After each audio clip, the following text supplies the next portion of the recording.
Okay, we're here with LaShawn Merritt, winner of numerous gold medals, something like 7 in the senior ranks, including an Olympic gold for 400 metres and a couple of world titles at 400 metres, world indoor title, not to mention world junior titles and world junior records in relays and all the rest of it. He's the only other man other than Michael Johnson to have run sub 20 and sub 44 in history. LaShawn's generously agreed to just take us through his coaching year, and so LaShawn, welcome to Australia. Thank you. So when would you, at the end of your European season, would you take a nice long rest, or would you 10 days or a month? For me, it varies, but it's usually around 6 weeks, sometimes 8 weeks. But in those days, I'm always constantly doing something. Like, if I'm watching TV, I may do some abs, I may do some push-ups. I have like weights around my house that I may just do.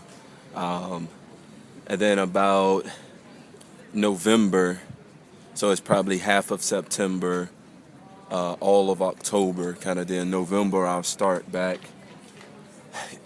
maybe jogging a couple times a week, maybe 3 times a week, doing some longer distance cardio type things. How far would you go?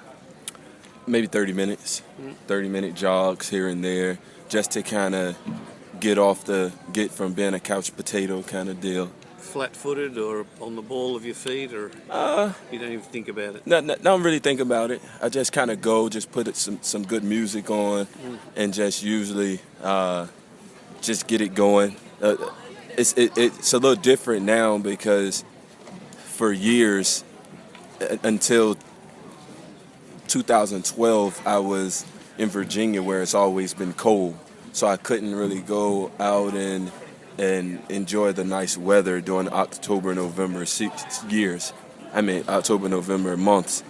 But still, I would put some music on, do my 30-minute runs, do some bleachers here and there, do some hills here and there. But this is usually before I even would get with my coach. This was just some things. I'm just getting back into some general things.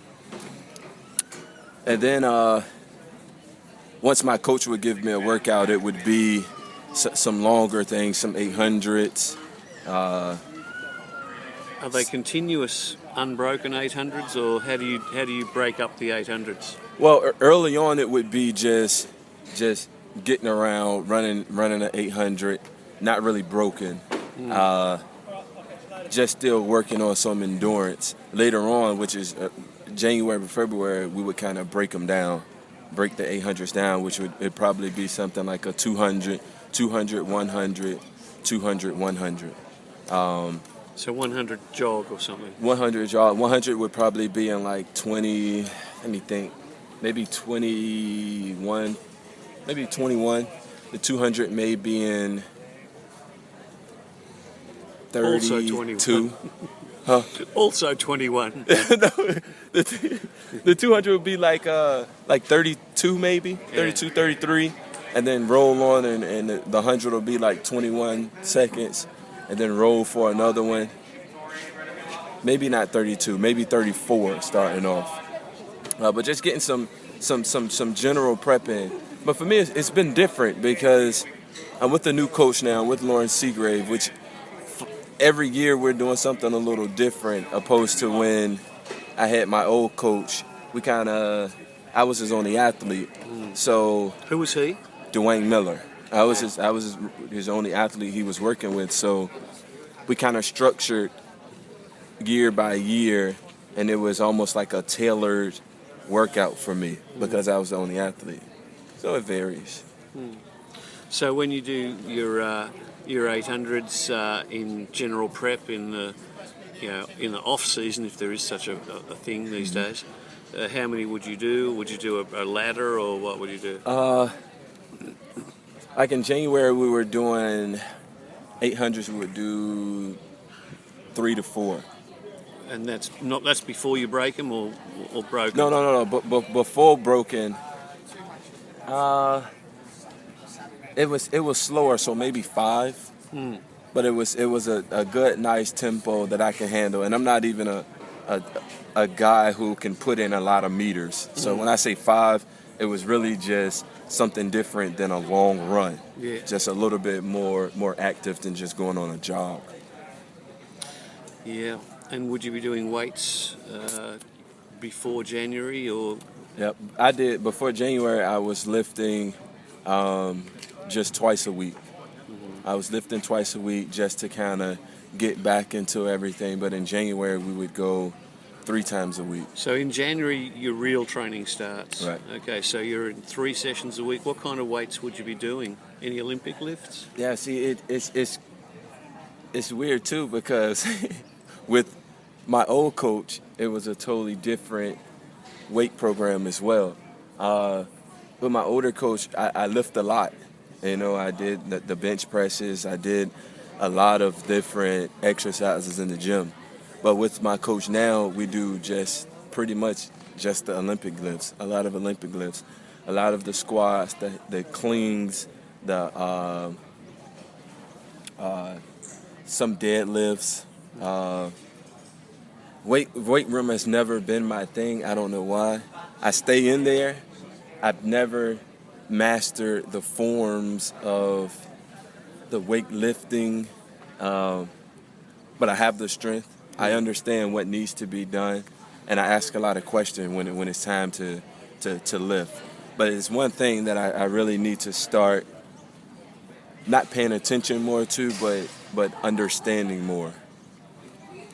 So, I mean, a lot of people can be very strong in the gym, but they can't apply it on the track. Right. What do you use as a bridge to the track? Do you run hills or stadium stairs, like as you said, bleachers? A lot of my strength from when I was younger, I have natural strength. You know, a lot of my genetic makeup has a lot to do with what I do. My finesse and when I run,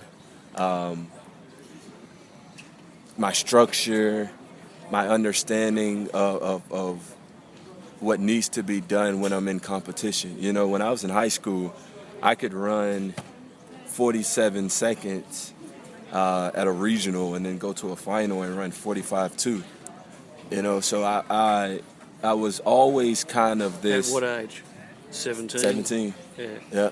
So is your PB 45.2 at the age of 17, or did you get under that? Yep. At 17, I ran 45.2, but at 18, I ran 44.6. Yep. Yeah, but it's I've always kind of been this competitor who understood, if I understand what's going on and work hard and work smart, success would come. You know, I just kind of started to really dissect what I do. You know, for a long time, like I said, my genetics has taken me to great heights. You know, but now I'm the elite amongst the elite, and I really am starting to dissect the things that I do on the track. And I understand that it's not always about how hard you work. A lot of it is the working smart, resting. How you work hard. How you work hard. Yeah, you're right. Mentally, the mental part of it, because for a long time, you would hear more than half of this individual sport in athletics is mental. You know, but a lot of people only work on just this physical part out on the track. You know, the mental part is really important. So the other day you were saying to me that you felt you could probably run high 44s, 44.9 almost any time out. But if you wanted to really focus on position on the track, point of balance and things like that, where you surge, where you throw your weight around, angle, horizontal, vertical vectors. So you could drop it down into low 44s or even under. Right. Can you just sort of, sorry, I didn't mean to actually go that deep into it. Oh, no, you could. But yeah, I'd love you to say it in your own words, what you feel are the essentials of handling corners, coming into corners and exiting the bends. Well, for me, one of the advantages I have over a lot of most of the athletes in the world, like you said earlier, I can run a pretty fast 200. So covering my first half of my 400-meter race, if you're dealing with percentages, I can exert less energy than anybody else, and my time is faster. So my 21-1, 21-2, when I'm really hitting it, I'm not wasting as much energy as anybody else who's trying to handle that speed coming through. But that is a skill. That's speed without effort. It is. Is a major skill. It is. And the skill, to me, I would say the skill, a lot of it, I don't know how it was, honestly, I don't know how it was really developed. I pay attention to it a lot in races. And then I watch a lot of my races so I can kind of have that muscle memory afterwards and know, okay, I felt like I was running too fast and actually know what the time is so the next time I can correct it or whatever the case may be. But I feel like that definitely is a skill, being able to execute that float phase that everybody talks about, which is really important. And that's the backstretch. That backstretch. And when I was in high school, a lot of people would float on that backstretch and then kind of just relax the curve, if you want to say that, and then try to power it on in the home stretch. But as I got older and the senior level, I understood that second bend is very important.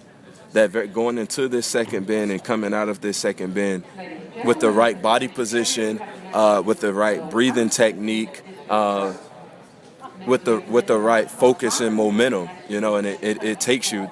You can win and lose the race a lot of times on what you do over here, actually. So 400-meter specialists are going to kill me if I don't ask you about breathing and angles. Right. Through what do you call it, the top turn? Oh, this top of the turn. Yeah. Past the water jump in that area. See, it's for me, I have the ability, and I would call it some of it luxury, of not having to run my races the same every time.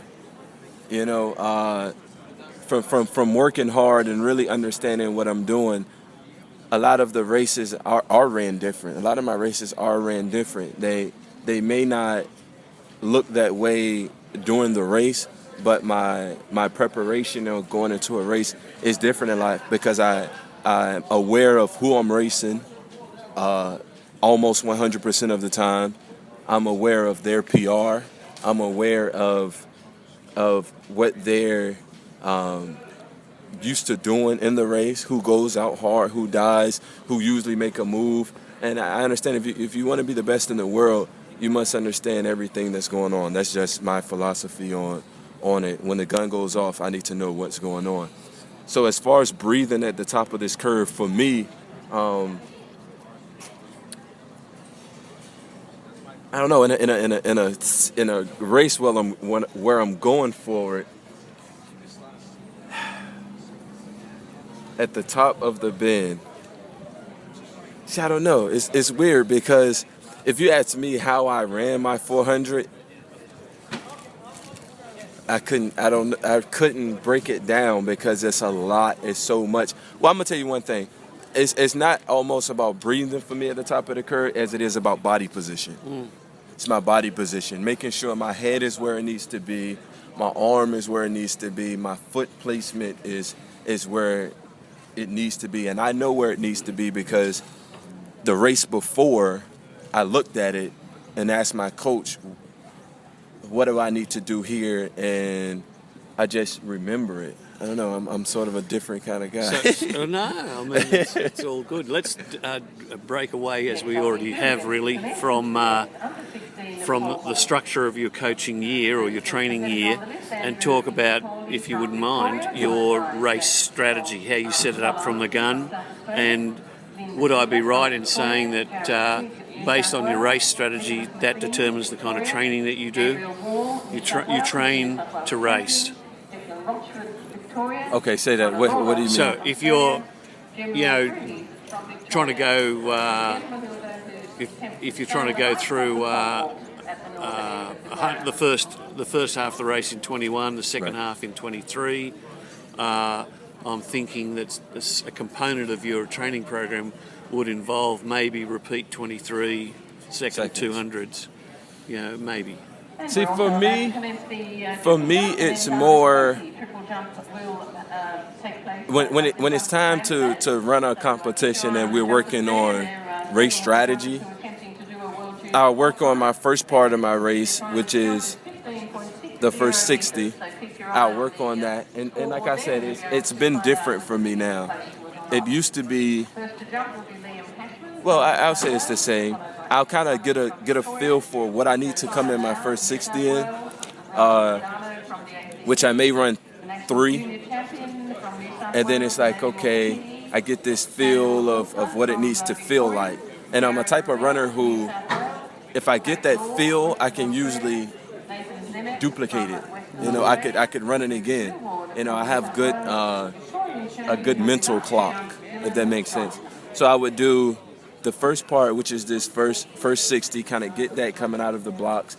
Then I may work on just coming from the top of the curve to the top of the first bend to the middle of the backstretch. So that gives you that I'm getting around the curve and then going into my float phase, but not too much of a float. You kind of still staying active kind of deal.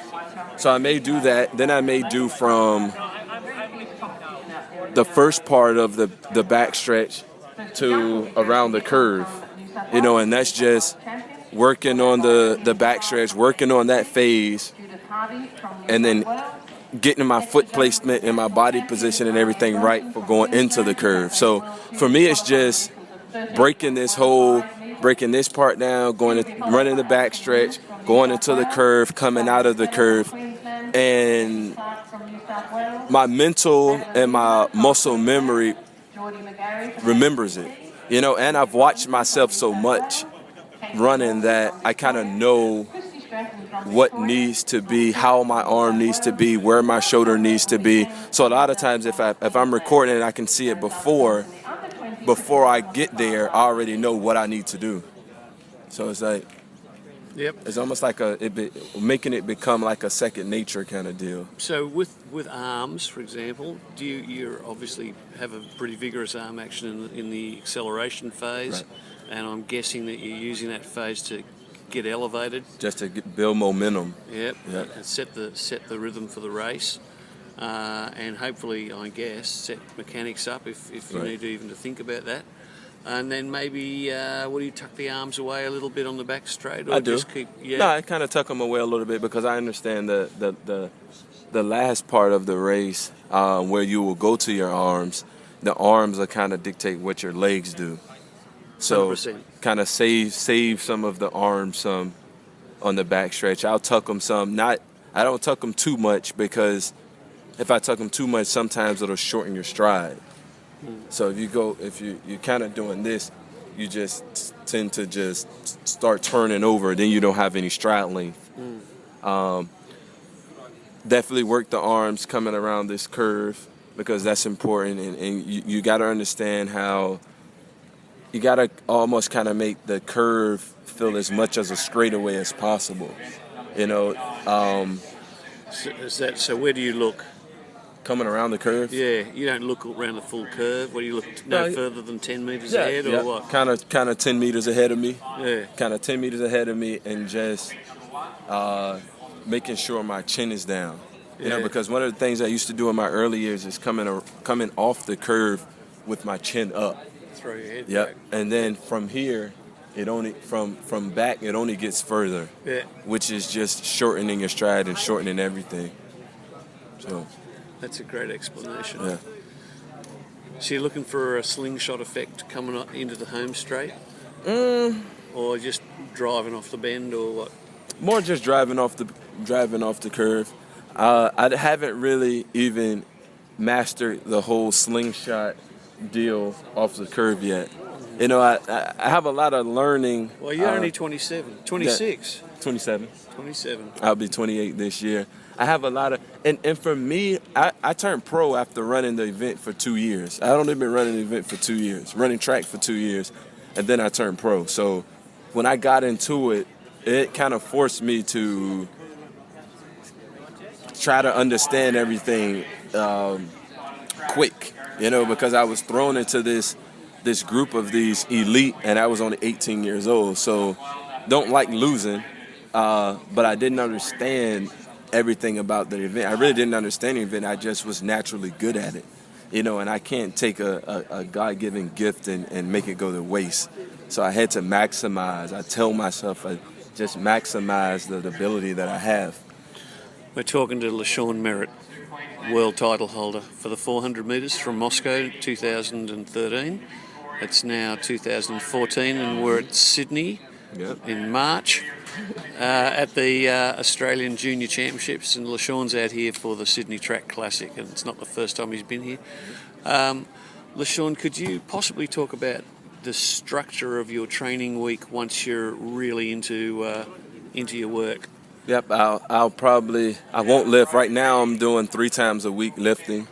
We'll definitely cut the weights down to probably twice a week. More sprint type workouts, more 150s. Some of the days, Monday may be 5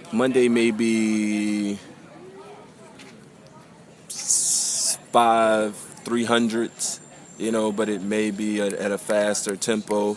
I may have 5 minutes rest in between. How fast would they be typically?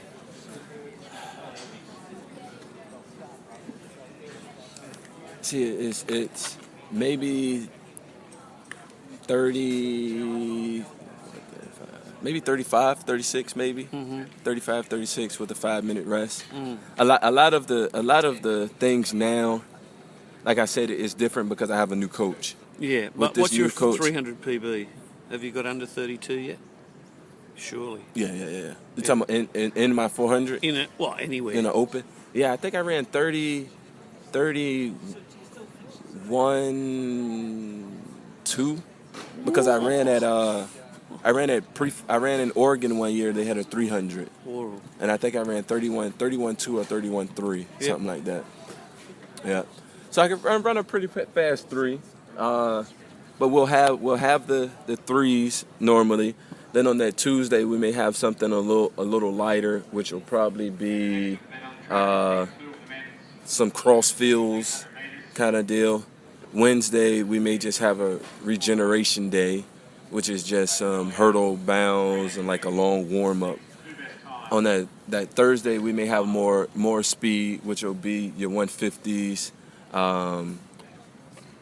maybe 18, 17, 16 kind of deal, or 6 fat or 6 all out 150s with just a walk back, just to get that rhythm and that speed up under us. That's on a Thursday. Friday may be something a little bit lighter too to set up for Saturday, and Saturday may just be something with it's just 2 or 3 runs, maybe just a 300, have a big rest, a 200, a big rest, and a 150 or a 180 or something like that. So that racing rhythm. Yep, at a good pace. Sunday off. So you're really training pretty much 6 days straight. 6 days a week. That's tough. Yep. Which is what I'm doing with Lauren. Yeah. Which is different than what I've been doing in the past. So it's just right now I'm sort of in a transitional phase when it comes to workouts and weights right now in this part of my career. But it's working out. I can remember a couple of years ago I could bench 315. Pounds. 315 pounds. Yeah. Now I don't remember the last time I did a bench press. So It has gone out of favor. Yeah, it's like I'm really wanting to know the muscles I need specifically for my event kind of deal. I got a coach told me I could run 43 seconds flat. 2 coaches have told me that I can run 43 seconds flat. And for a long time, I've looked at Michael Johnson's record and thought to myself, when it's broken down, I've thought to myself, I can run that. Like, I can come through at that 21-1 and come through at that 30-31 and finish up in 11-8 or whatever, or 11-5. I feel like I can do that. But after I look at it and snap back to reality, I think to myself, I can't do that. That is tough. It's really, really tough. Well, give it time.